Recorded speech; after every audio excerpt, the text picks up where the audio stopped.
Pozdrav svima, ovdje Omar sa Omizje.com. U ovom drugom videu bi vam želio nastaviti pokazati iPhone 5, znači za razliku od prvog koje je bilo samo otvaranje kutije.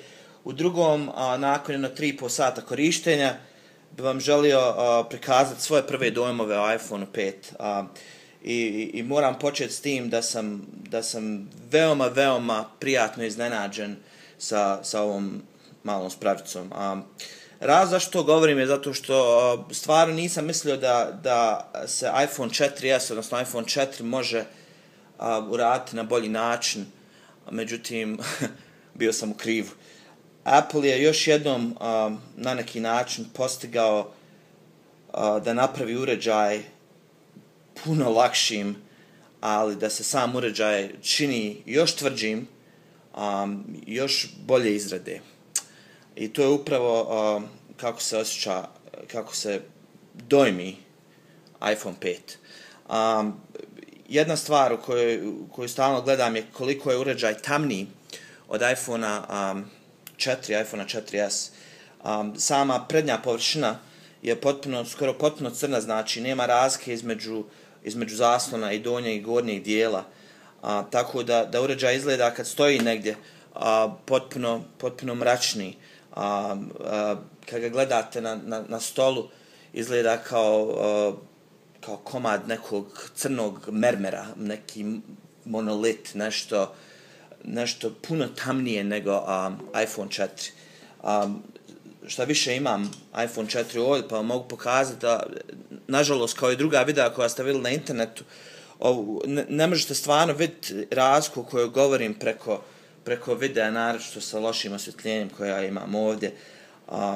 Međutim, uređaj izgleda stvarno puno bolje. I mislim da je odluka da se napravi uređaj koji je 9 mm duži, samo u visini, a ne u širini, bila odlična odluka za Apple. Razlog zašto to govorim je zato što nakon 15 sekundi držanja u ruci, uređaj se osjeća, odnosno dojmi potpuno isto kao iPhone 4 ili 4S.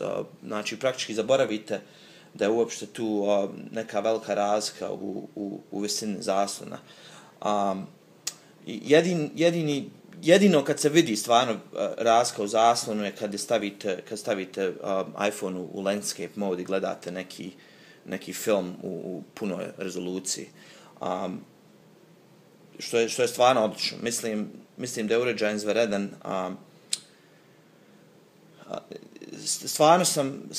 Stvarno sam bez riječi, kao što možete da vidite, bez riječi sam.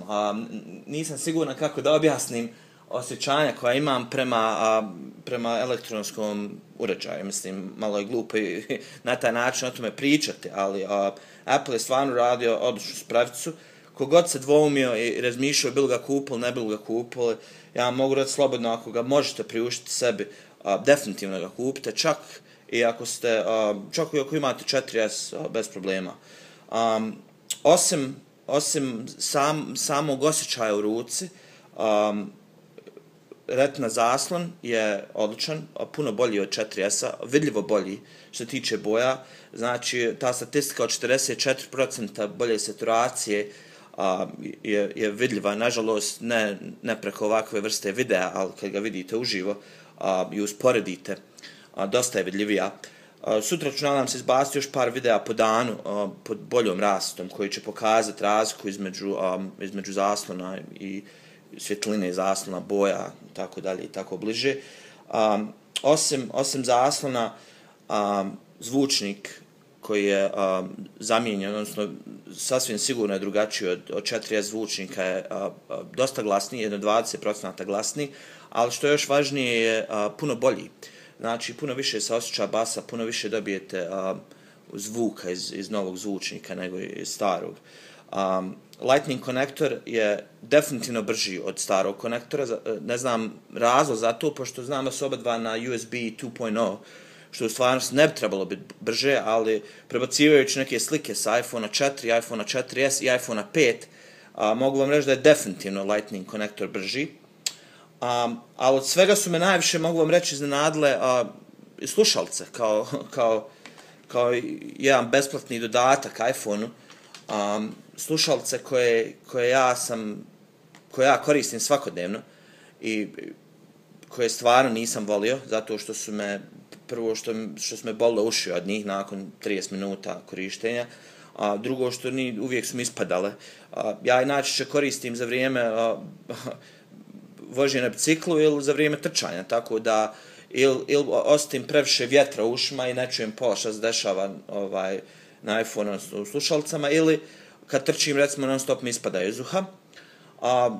Ove sam testirao, duše nisam išao na trčanje ni na vožnju bicikla, ali sam ih nosio danas jedno sat i po dok sam testirao sve na iPhone i mogu vam odmah reći da je zvuk 350 puta bolji. Možda sam malo umanjio, 500 puta bolji. Ja imam Sonyjeve slušalce koje sam platio prije, ne znam, 6 mjeseci, $150, koje ne zvuče dobro kao ove slušalce. Znači, slušalce su stvarno izvanredne. Naravno, tu je kamera, još dosta stvari o kojima možemo pričati, ne želim da napravim ovaj video previše dug, ali sve u svemu, prvi utisci iPhone 5, što se mene tiče 5+, odličan uređaj.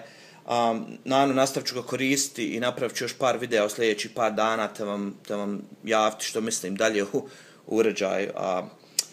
Kao i uvijek, ako nas već ne pratite na YouTube-u, onda se morate subscribe na naš YouTube kanal. Mislim, ne morate, ali bilo poželjno.